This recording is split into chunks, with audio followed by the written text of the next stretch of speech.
வெளிநாட்டு கிளையண்ட் தங்களது அலுவலகத்திற்கு வந்தபோது அவரை நடனமாடி வரவேற்று இந்திய ஊழியர்களின் வீடியோவானது இணையத்தில் வெளியாகி கடும் விமர்சனங்களை பெற்று வருகிறது.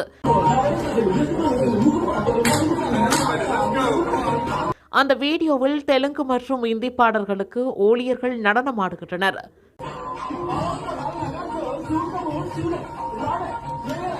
இதை பார்த்து வெளிநாட்டு கிளையண்ட் ஈர்க்கப்படுகிறார். இந்த வீடியோ இணையத்தில் வைரலாக ஊழியர்கள் அலுவலகத்தில் நடனமாடி வெளிநாட்டு கிளையண்டை வரவேற்க கட்டாயப்படுத்தப்படுகிறார்களா, நடனமாடாத ஊழியர்கள் பழிவாங்கப்படுகிறார்களா என்று நெட்டிசன்கள் பல்வேறு கேள்விகளை எழுப்பியுள்ளனர்.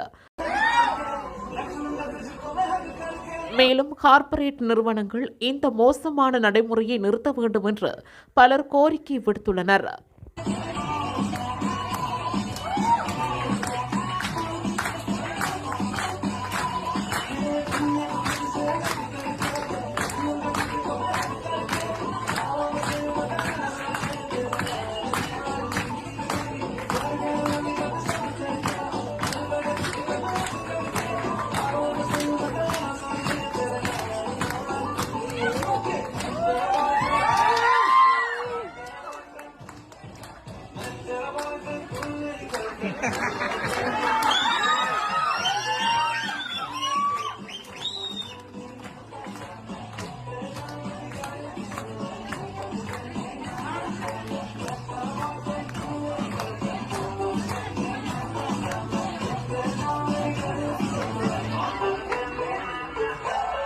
இதுபோன்ற செய்திகளை உடனுக்குடன் அறிந்து கொள்ள தமிழ் பிளஸ் யூடியூப் சேனலை மறக்காம சப்ஸ்கிரைப் பண்ணுங்க, கமெண்ட் பண்ணுங்க, ஷேர் பண்ணுங்க.